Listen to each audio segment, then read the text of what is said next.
I've got this weird one today. Samsung reportedly seeking compensation because Apple isn't selling enough iPhones. What a weird headline that is. For those of you that don't know, there are a number of Samsung components that make their way into other brands' smartphones, probably none more so than Apple's smartphones. Apple, they don't make OLED displays. They got to buy them from somewhere. And up until this point, it's been mostly from Samsung themselves. And because Apple is such a big player in the space, they move so much volume of smartphones.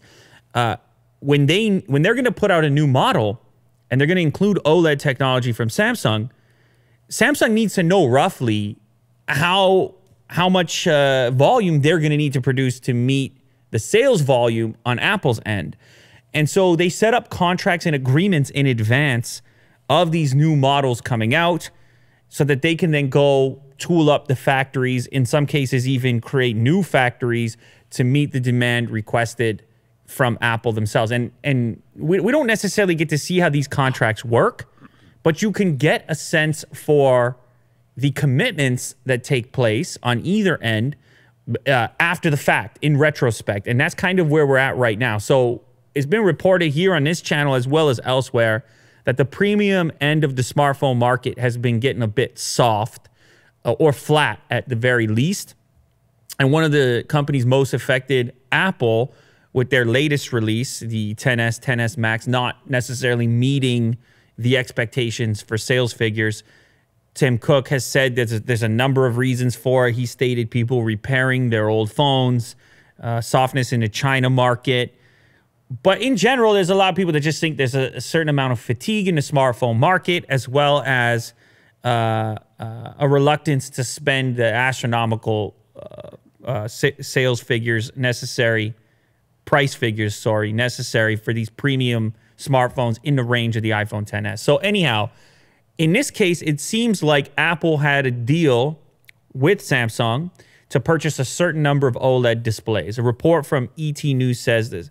The Samsung display seeks compensation amounting to hundreds of billions of won, which that's local currency. It converts to hundreds of millions of dollars, so like a fairly large sum of money here. Apple had reportedly agreed to acquire a certain quantity of panels from Samsung Display, but then failed to meet those numbers. Samsung Display and Apple have been negotiating the matter, but have yet to agree on terms. So Samsung apparently invested in a display facility that would exclusively cater to the production of Apple-specific OLED panels for their new smartphones, what they're calling the sixth generation flexible OLED, which requires a very specific type of manufacturing process. And in order to make matters more efficient, Samsung goes and creates this facility capable of producing 100 million OLED iPhone screens each year. Now, that doesn't necessarily tell us what the volume commitment was on Apple's end. It just tells you that the facility is capable at 100% capacity of making 100 million of these displays in a year. It's a lot of OLED panels, which would amount to a lot of smartphones. Now, production at that plant fell to under 50% of capacity as demand for iPhones remained sluggish, according to this report in front of me here.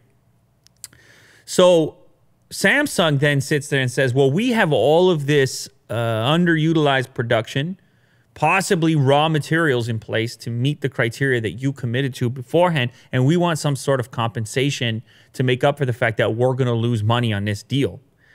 Now, there's not a lot of solutions for it, right? There's not a lot of other places Apple can look for the supply of these OLED displays. Most in the industry, people like myself, analysts and so forth, seem to agree that Samsung has the premium OLED panel in the smartphone space. You'd expect that Apple's kind of tied to them so long as they want to use OLED. And the market is so competitive right now, especially in the premium segment, that OLED is a must. So they're kind of in bed with each other regardless. But the question comes, like, if Apple doesn't agree to some level of compensation, could Samsung cut them off? Of course, you never want to cut off your customer. They're probably not going to do that. And the way Apple's looking at it is like, look, we're the best customer you got. So you better ease up and we'll get you back on the next one. Maybe that's the angle that they're going from. But anyway, at the moment, it appears there's some degree of dispute. Now, another interesting twist, little twirl on this particular story here. The capacity of that particular plant may be capable of producing OLED displays for other devices outside the realm of smartphones.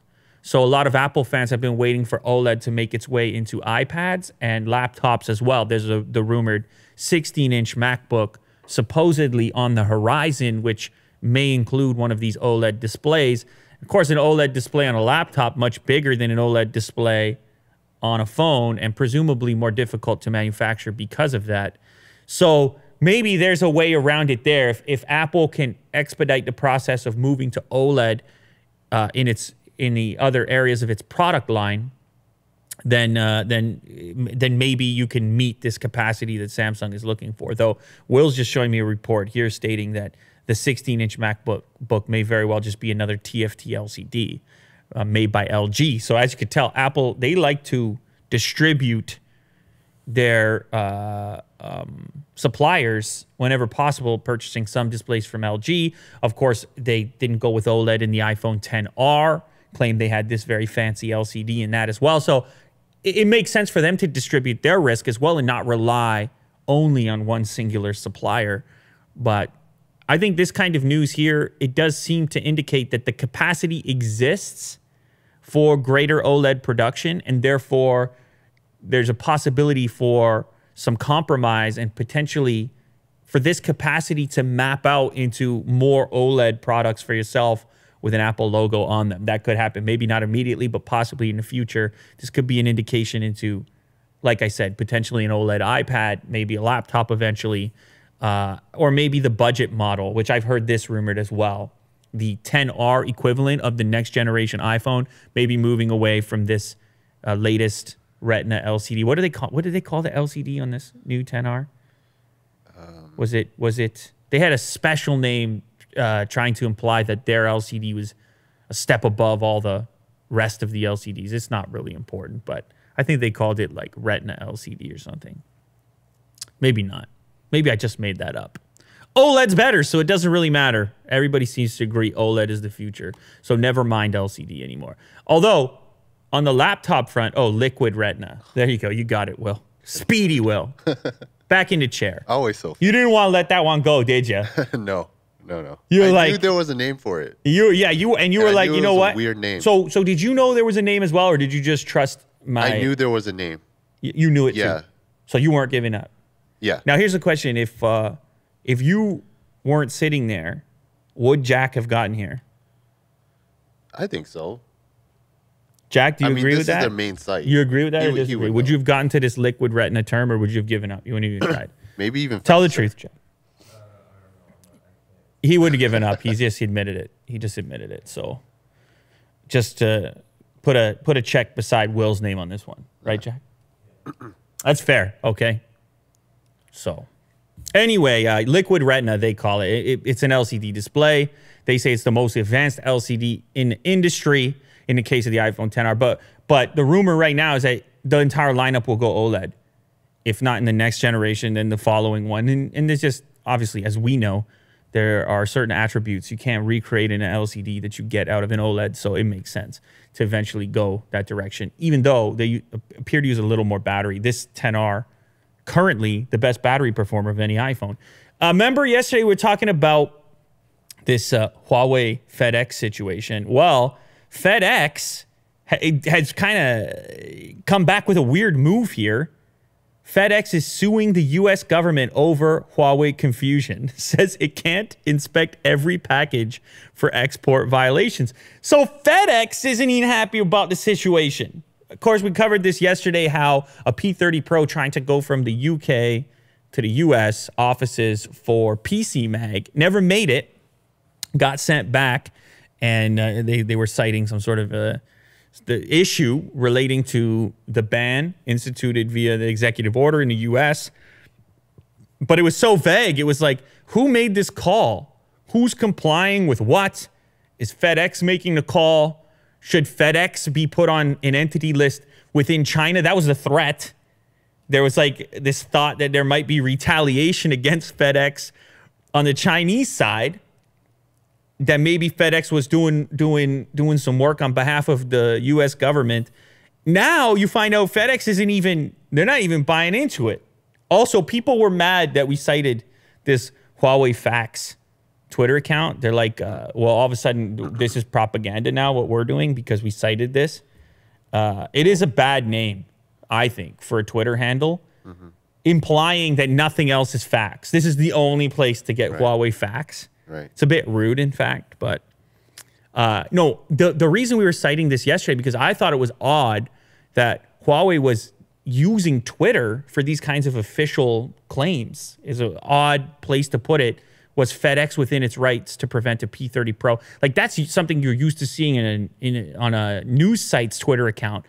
Not very common to see that coming from an official branded hardware company's account. So that's the reason we cited it. I'm not saying, look, I'm not saying facts on one side or the other. I'm not telling you what your facts are. There's a lot of information you got to sift through. You got to get into the filing cabinets to get to the bottom of this situation, like a detective. I mean, I don't even know. Every day it's some next thing that's getting uncovered. So we're lucky. We got the crack team. We got Kirk on the 1s and 2s. We got Willie Doo with the red light. And, of course, we got Jack, who's got shorts on today. He looks more comfortable than anyone else here. So, I mean, and even us, we're just cracking open the filing cabinet. Yep. Although that would be fun to do. In reality, imagine investigating a case, get the file out. Yeah. With the paper clips. I think on this desk, I need a file with paper clips and like confidential on the outside. Dick Tracy. I loved Dick Tracy growing up. He had the watch. He had the first smartwatch. And you had the Tommy gun, the live action movie. He was on Skype on the watch before anyone else. Never mind FaceTime. The yellow jacket. I mean, unbelievable. He was the gadget guy. I loved any fictional character who was the gadget guy. So I think it's why I loved Batman, right? Dick Tracy was in the same space. I don't have to tell you about Inspector Gadget, even though he was a goof, obviously. I was kind of endearing because of it, to be honest. But really, the genius in Inspector Gadget is, what's her name? Penny. Like, nothing gets done without Penny. But that was a theme. That was a trend amongst the cartoons of that era.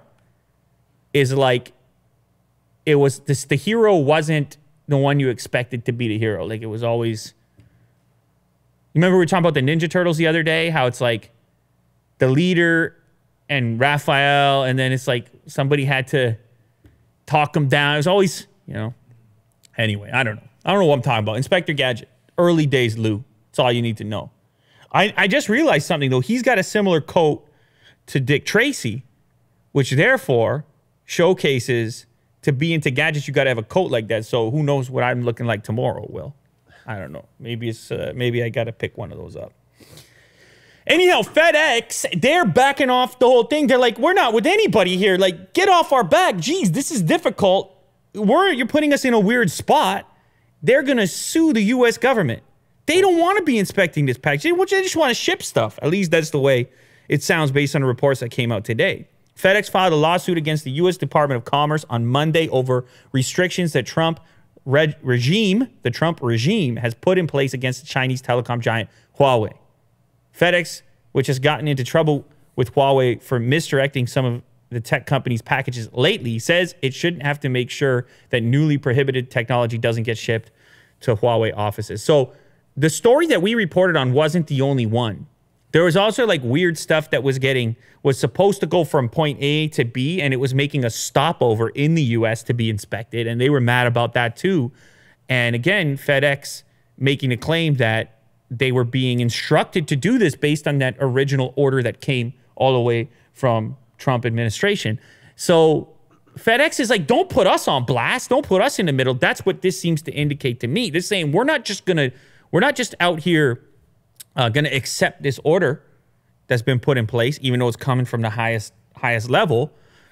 They just want to deliver these things. And it's probably a big headache for them, all this press coming out about their unwillingness to do so. You think about it, Will. You're a shipping company. You want to be known for getting packages where they're supposed to go. You don't want to be known for sending things to alternative destinations. You don't want to be known for stopping things. You don't want to be known for return to sender. That's a bad look. Rerouting things to places they weren't intended to. It's a bad look.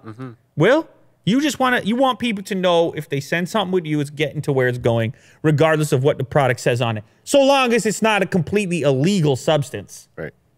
Even if it lands on an island with Tom Hanks. Is that a Castaway reference with the FedEx ads in Castaway? It's a little much. It was some early product placement. It was heavy. It was heavy. I still remember it to this day. I can't think about that movie without thinking about the FedEx symbol. I have nightmares. Yeah. So, but can you blame him? I mean, everyone was doing it. Kirk was showing off the Pacino clip yesterday, trying to mess me up, trying to give me nightmares on that one. The Pacino Dunkachino, which was from a movie, and it was a very bizarre product placement. There's not much you can do about it. But anyway, what does this showcase? I guess it showcases that companies are willing to take a stand against the U.S. Commerce Department. FedEx now, probably the most high profile at this point, that's kind of saying, hey, I don't know.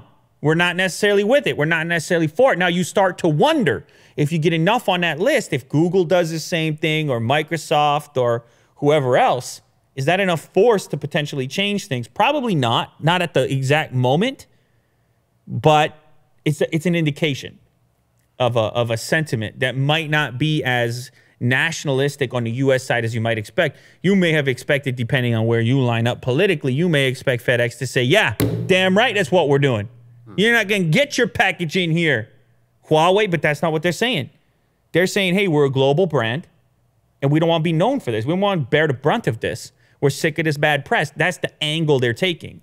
FedEx said in a statement Monday that the U.S. Export Administration regulations violate common carriers' rights by making delivery companies liable for shipments that may violate U.S. restrictions. FedEx is a transportation company, not a law enforcement agency. Willie Do highlighted that aspect. He highlighted that quote. He went to CNN Business. He highlighted that quote. You see that? All right, so. I'm curious where UPS stands or like DHL. I'm sure they're going to be the same. I'm sure if you are a transportation company, as they state in this quote right here, you want to get your packages where they're going. It's your utmost. It's your product. Right. You want to be known for it. You want to be known for speed, convenience. It's competitive like any other marketplace. Yeah. You have multiple ways to choose to send your stuff. If you get a rap for, confiscating products or sending them back, especially time-dependent stuff, couldn't be a worse look for your company. So I would guess that the rest of them would line up the same way. And I think it's like I said earlier, I think it's an indication that not everyone is fully on board with this situation as it stands right now. And it's hard to figure out who's responsible. Like they're saying, hey, we're not a law enforcement agency. We're like, geez, man, we got to keep track of all this stuff. We got to open every package. Right. Think about it. How are you supposed to know? What are you gonna do? It's a major headache in that sense. Now I get it. If there's I'm sure it happens all the time. They get mysterious packages, things they think might actually be dangerous. Dangerous in the immediate sense, not in the like espionage, long-term Trump sense, but like in the immediate sense, dangerous. And they got enough work on their plate to try to sift through that stuff. Same with the Postal Service. So they're just like, hey, we can't be responsible for this one as well. And I think that's reasonable. We'll see what happens with the lawsuit. We'll keep people updated on it. But that's where it stands at the moment. So maybe you were thinking one thing about FedEx and it turns out to be the other. In that yesterday we're saying FedEx refusing to move these packages, taking the heat for it, and now flipping the script and saying, hey, it ain't us. We don't even want to do this. Not only do we not want to do this, but we're going to sue the U.S. on behalf of it. Now, speaking of the global marketplace, global smartphone marketplace, I got this article here. India tops the world for smartphone data usage. So we talked about it here on the show before, how a big piece of our viewership here in this channel on Box Therapy is coming from India. And it turns out that people in India are using a tremendous amount of mobile data for their smartphone consumption, as opposed to like Wi-Fi or something like that. So the highest average monthly mobile data usage per smartphone in the group polled there is India with 9.8 gigabytes per user.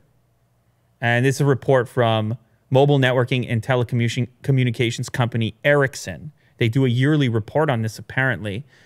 And this of course, showcases how prominent the Indian market is for smartphone consumption on the smartphone front, of like which smartphone they choose to buy and the various products available to them. But then also once a smartphone is in hand, the enthusiasm towards actually using it, going online, watching video, and so forth.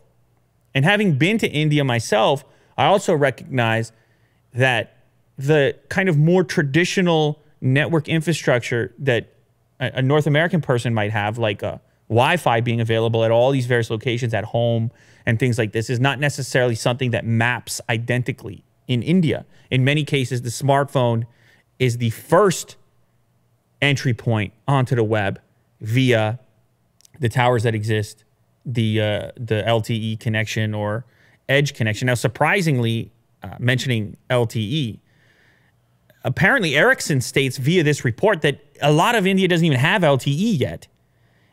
And they claim that LTE will be available to more than 80% of users by 2024. And they think when that change takes place, that same 9.8 gigabyte consumption could go up to 18 gigs per smartphone strictly over the cellular network. So that's a significant amount of data. It's a lot of YouTube. It's a lot of streaming. It's a lot of music. It's a lot of stuff. I don't know. How much data are you using currently? Do you know? Will? Gosh, I don't know. I think my gig is like, my cap is like 5 gigs. 5 gigs. I mean, I'm pretty close to work here, so I mean, I don't use a lot of gigs. Yeah. And yeah, so you're 3. Kirk's saying he's 3 gigs. Will's got 5 gig cap. I recently upgraded mine, but I have a number of lines on mine, so I haven't really broke out how much I use personally. It's probably somewhere in the 5 gig territory too. But like you said, if I'm here at home, I'm flipping to Wi-Fi. Wi-Fi, yeah. It's going to be faster anyways, most of the time. And it's just happening automatically. I don't even think about it. And then a lot of also, I should mention, just different devices. My smartphone is not my exclusive computing device. So I jump on here, right, stream on TV, and various other places. So it's kind of distributed amongst different devices. If all my data usage was on one device, I could see that number going up substantially.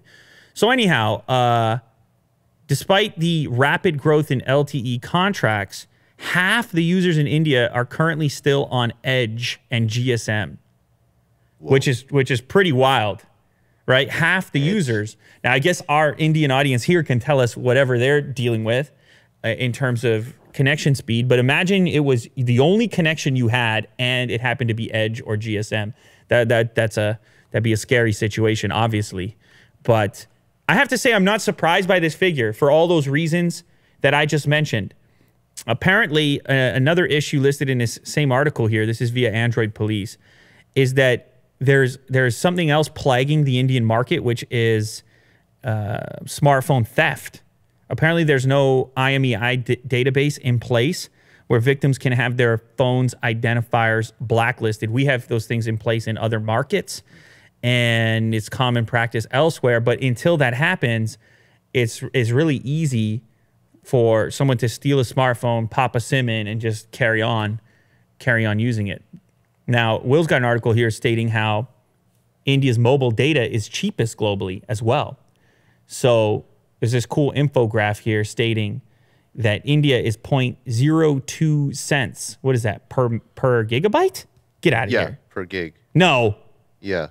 Really? No. The gig is over there. Wait a second. Cost of 1 gigabyte of data, 2 cents?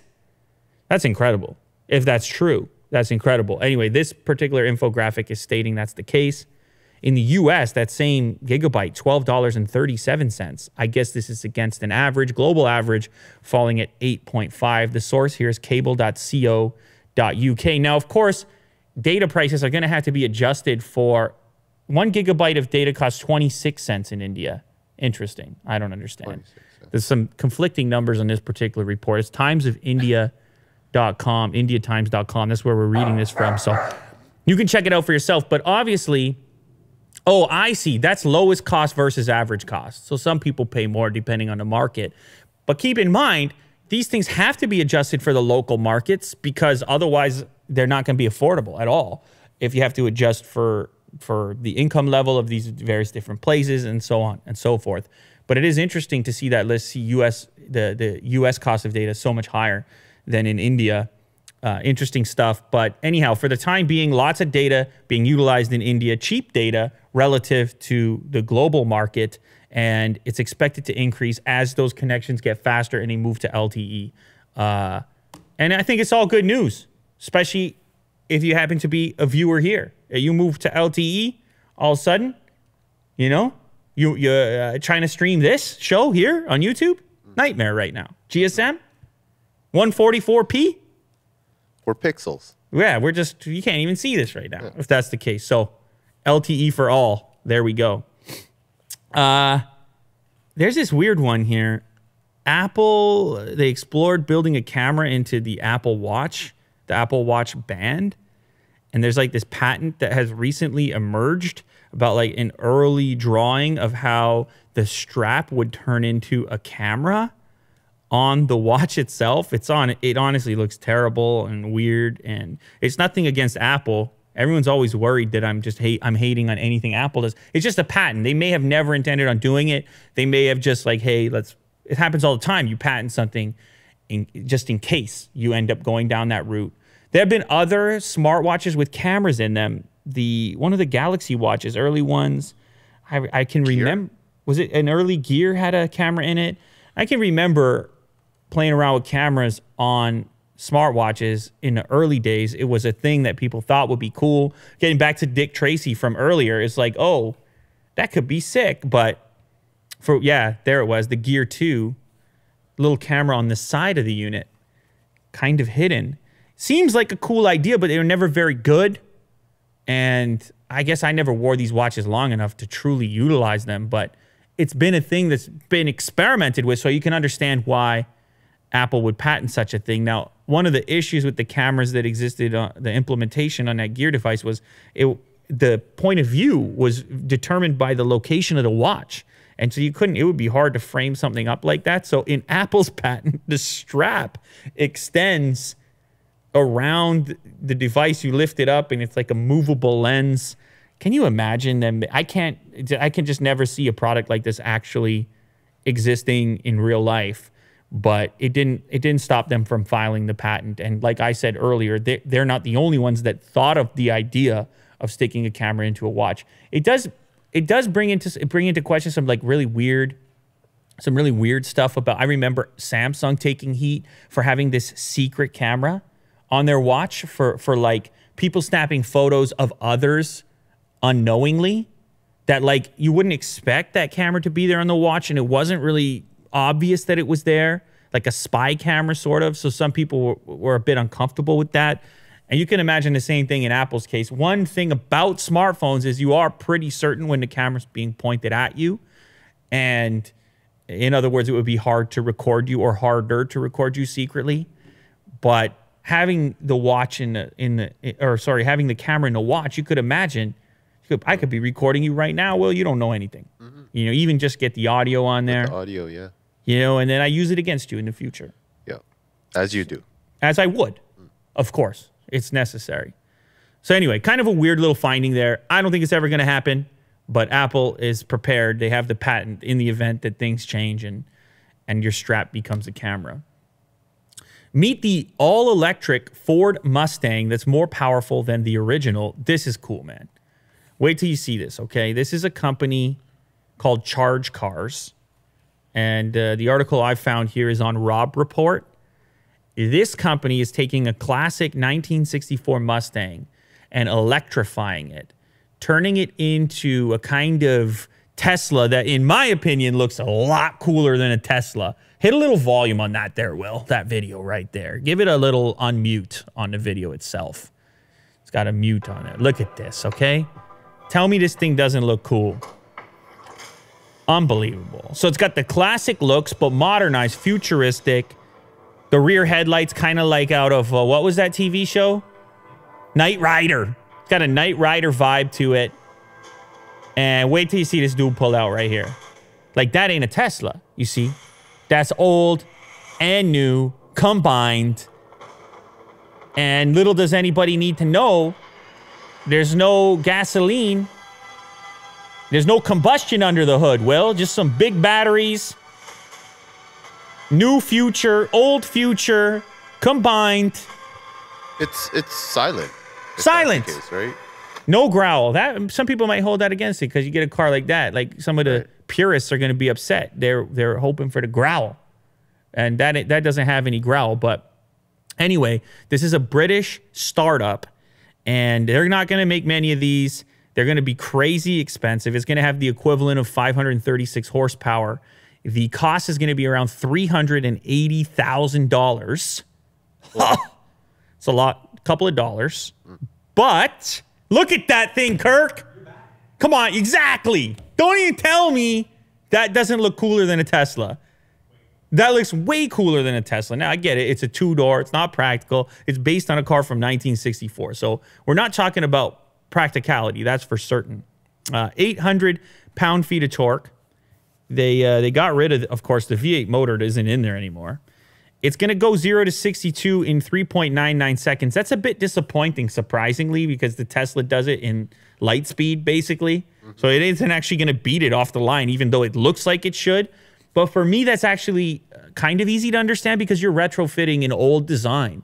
So who knows about aerodynamics, and I'm sure there's way too much steel in this construction. I know the Model S, for example, is aluminum. Who knows the reason exactly why? Or maybe they just can't deliver the power in the same way Tesla can. They're a lower volume production facility. But that ain't what this thing's about. This is about the look.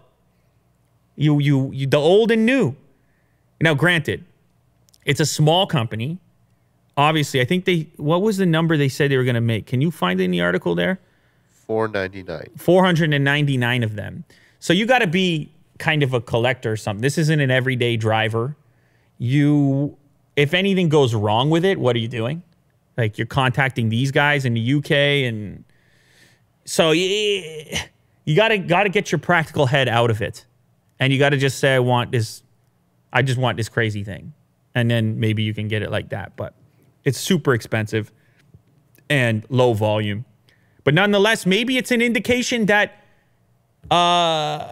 electric cars don't need to look the way they currently do. Maybe the future is the past, Will. You see that? The retro future? Hey, man.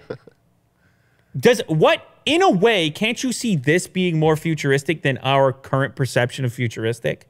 Like, in a way, right? In a kind of Blade Runner, Mad Max, I don't know, combination world. Yeah. Everything goes back eventually, doesn't it? Does. You go forward, then you go back.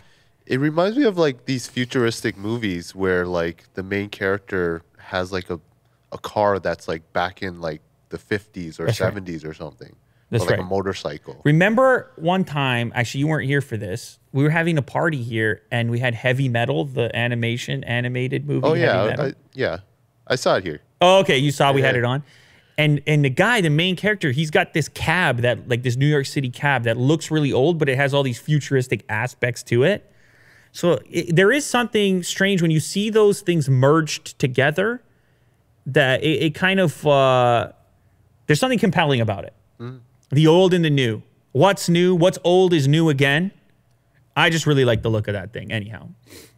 All right, this is the last one for me, Will. There's this thing called Cameo, and they recently raised $50 million.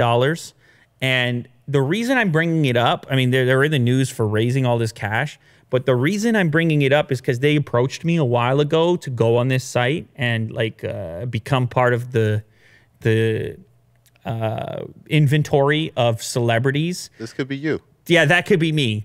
And the way that this thing works, okay, is you go on this site, you list yourself there, and you list your price for giving a person a personalized shout out. Okay, now here, Snoop Dogg is on there. I think he's an investor in the company as well. This company, okay, you played a clip. Coming at you live on Cameo. I'm here to give you some shout-outs for you, crew, and whoever wanted to. So it's basically what you expect it to be. It's a lot of, hey, Tina, it's your birthday, and you know, I'm Snoop Dogg or whatever celebrity it is. Actually, Jack, didn't you do this? You bought one. Do you remember which one you bought? It was one of the previous Bachelor. Jack bought some random bachelor, a random bachelor on there to, and what was it, 50 bucks or 100? 40 bucks. He got a shout out for 40 bucks. Apparently Snoop Dogg can go up to like $3,000 depending on what you're going for. Each celebrity sets their, I just celebrity, I don't like the term, I don't know. They're celebrities, don't get me wrong. I'm not trying to say they're not celebrities, but anyhow, you set your own price, you do these shout outs, and they start at like $5 up to 3,000, and people are using them like a card. Like how you used to buy a paper card for someone in the old days, like Hallmark or whatever. Instead, will you do this for your friend on their birthday or your wife or whatever you do, and you find a celebrity and you get them to say your thing. Now, the problem with it is if you go click on the site, just go to the actual Cameo site right there. Yeah. It's browse the talent, if you don't mind there, Will. Browse the talent. So when they asked me to go on this site once upon a time, I was like, let me check this out. Whatever, I'll click on it. They're like they said people were asking for me, which they probably say to everyone. But I went on the site and I was like, man, I don't know. There's something that just, I can't see myself doing this. If you click on any one of these pages, it's just a laundry list. It's just a long inventory of shout outs, and they're just subbing in the next person's name. And you imagine this person sitting there in an afternoon just doing all these shout outs for whatever money it is that they're asking for. And something just felt off about it for me. Like Chris Harrison is $550. Click on that for a second. That's $550. Click on, click on one of these. Give it a little volume here, Will. Hey, Lindsay, it's your host, Chris Harrison. Your husband Mike reached out and let me know that you guys are celebrating your first anniversary. Congratulations, you guys have beat the odds. You got married and you've stayed together. And so, okay, pause it there, Will. Pause it there. I understand. The person is trying their best, right? The person doing the shout out to personalize it, right? Because they're getting paid and he's getting paid $550 for this shout out. And he's got this story in front of him. He's got the event that's being commemorated, and he knows it's important that he puts out the right emotion, tries his best. And you end up with this this weird thing where he's kind of acting like he knows you, but he doesn't. And it's just a very awkward exchange, the whole package deal. And here, I mean, It's like it's not even presentable. He's just like it's not presentable at all. he's in the washroom. Yeah, it's just someone in a closet somewhere. It's not. It doesn't look very good. Click on one of these. Go ahead. Try another one. Man. Hi, this is Gilbert Gottfried, and this is for Crystal Chance. But I met Crystal, and she said, I'm Crystal Chance, but for you, no chance. Anyway, this is being sent by Paulie. And Paulie says you're a sweaty French butter croissant. I myself am So pause this for a minute. So many times what ends up happening is the person will send a script that they want the celebrity to read. And then the person just ends up reading this thing. Look at this. He's got 4.9 stars, 422 reviews. So he's obviously doing a lot of these. Typically responds in 3 hours and $150. That's what you get. Nothing against, look, man, nothing against anybody. You gotta make your bucks out here. like in this game, in this world. But I'm just saying, like, for me, there's something that feels really uncomfortable about it. But according to Silicon Valley, that's not the case. No one feels uncomfortable about it. They just raised $50 million, which would put the valuation of the company somewhere around $300 million, something like that, which is kind of a crazy concept. Apparently, their roster's 15,000 celebrities, and their capital currently with this new round of funding brings them to around 65 million in capital. They claim they have plans to revamp the mobile app, implement purchasing features, and then put a focus on the international markets. So like getting celebrities that aren't just North American based. There's athletes on there, there's movie stars, musicians, and so forth. But the whole thing just makes me feel very uncomfortable. I don't know why. Especially when I was approached personally, I was like, I can't see myself doing that. There you go. See, click on Cadre if you want. Give it a shot. It's he's just in his car.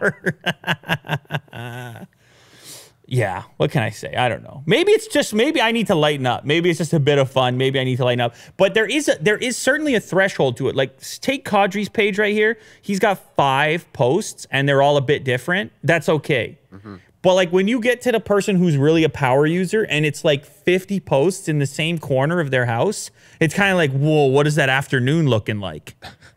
Yeah, you know what I'm saying, man? You just woke up. It's completely dark. Yeah, it's rough. It's a rough situation. But anyway, everybody's got to do what you got to do. What you got to do. And obviously, people are buying these things because Cameo, they share in the transaction. They get 25% of the purchase, and they're obviously doing well. They're raising money here, so there's people are into it. Maybe it's some futuristic social media thing in which where everyone's getting all their favorite celebrities to say whatever they want. I don't know. Maybe that's all it is. Anyway, well, you got a question for us today? Yeah. A heavy hitter? What a time to be alive. I almost missed it. This guy just reminded me with the subject line. I almost missed it, but I could have used it right there. Cameo just raised $50 million for celebrities to say what you want. What a time to be alive. There you go. You got it in. So he doesn't have a name, but shout out to the guy who made the question. Curious is Lou came up with this catchphrase or is quoting something? You know what's weird is I didn't even think about it when I said it. I thought it was just a really well-known phrase. What a time to be alive. I didn't even think twice about it because it was like in my brain. I guess I've been saying it for a long time. But I saw a comment along these lines, and so I looked it up. It actually was a Drake song, Drake and Future song. Oh, okay. And it was from The Simpsons before that. So you should play the clip. I don't know if it's going to get demonetized. Simpsons would be like heavy stuff. So you should probably, if you play the Simpsons clip, you should probably put the translucence on. But the guy goes into a convenience store, Hans Moleman, I think. Do you remember this clip, Jack? Oh, that's not Hans Moleman. Who is that? That's the old man. Moon pie. Okay, the old man. Yeah, you can just play it, but yeah, do it like that. What a time to be alive. So it's a meme. It's definitely a meme, but this only has like 600,000 views. It's not a huge meme. It's not like a super well-known meme. And then Drake makes the song with the same thing. Now, that's what'll come up if you Google What a Time to Be Alive. It was a song that came out in 2015, Drake and Future. If you go to the Wikipedia, that's what comes up as well. So it's not really well established beyond those two circumstances in music as well as in, I mean, you could go, like I said, there's a couple of other songs by that name, but they're even more recent. 2018 and 2019, 2 albums that had that on there, that word, that name. And then there's the reference in The Simpsons. So I don't know how it entered my brain so deeply as a thing that I perceived everyone to know or have heard. Because I feel like I've been saying that for years. On a nice day, you say it. You walk in and say it. It's just sunny outside. I'll say, what a time to be alive. Yeah, I've been saying it for a long time. And funny enough, like I remember the Simpsons clip, but it wasn't meaningful to me. Moon pie? What a time to be. He's in the convenience store. He sees the moon pie. And he's sweating. Sweating. Sure. So do you think that I saw that clip at one time and just embedded itself deeply?